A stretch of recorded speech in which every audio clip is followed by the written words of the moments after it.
Today's challenge is this: when did you choose your heterosexuality?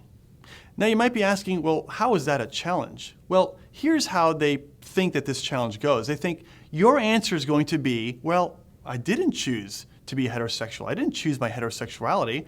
I just, ever since I can remember, always felt attracted to the opposite sex. I don't think I ever chose that. And so they're thinking, well, therefore, in the same way, a homosexual also did not choose his homosexuality. And so since therefore he didn't choose it, he must have been born that way. And if he's born that way, then therefore you can't say that homosexuality is wrong. That's, in essence, what the challenge is here. Now, the main problem with this challenge is that it presumes a very naive and limited understanding of an important question, which is, what are the causes of sexual orientation?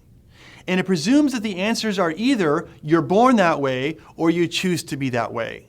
But of course, those are not the only options. Sure, there are some situations, there are some characteristics that we get because we are born a certain way.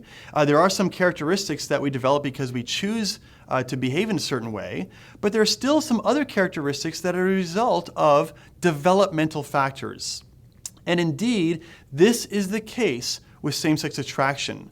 It's not just you're either born that way or you choose to be gay, but in reality there's a third option, and that is that homosexuality is actually a developmental condition. It's something that develops between birth and young adulthood.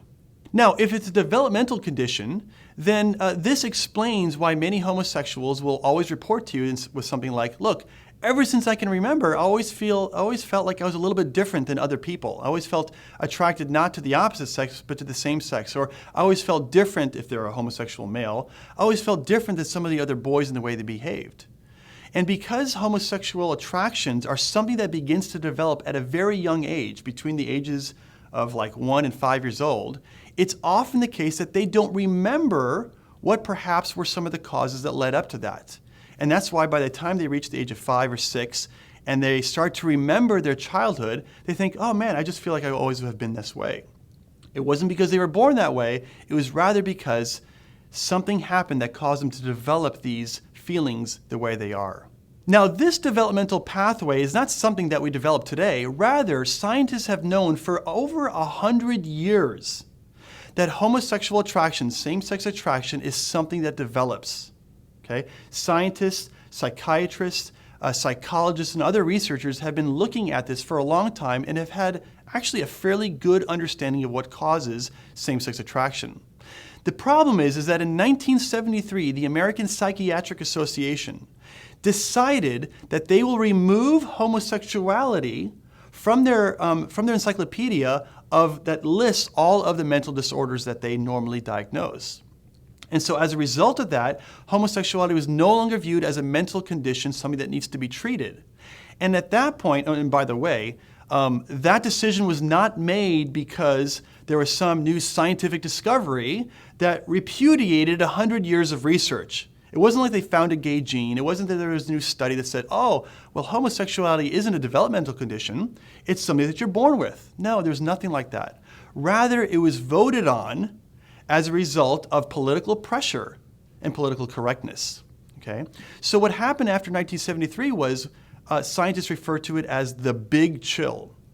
This is a period of time since 1973 where researchers, therapists, psychologists, physicians are no longer allowed to pursue research about the causes, the developmental causes of same-sex attraction. I mean, sure, they can pursue them, but they are intimidated about it, they are pressured against it, and if they try to get research published consistent with those conclusions, then they have a hard time doing it.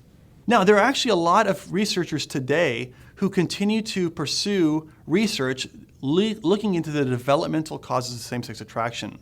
And by the way, these aren't Christian researchers or pastors or something like this. We're talking about secular scientists.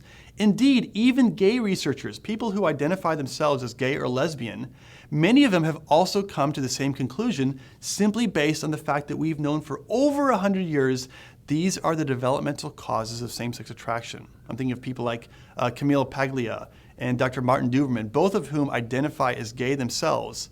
And some of them say simply, look, homosexuality and the development of same-sex attraction is not an inborn trait, it's an adaptation. So again, the problem with this challenge is that it perpetuates this false dilemma between you're either born gay or you choose to be gay.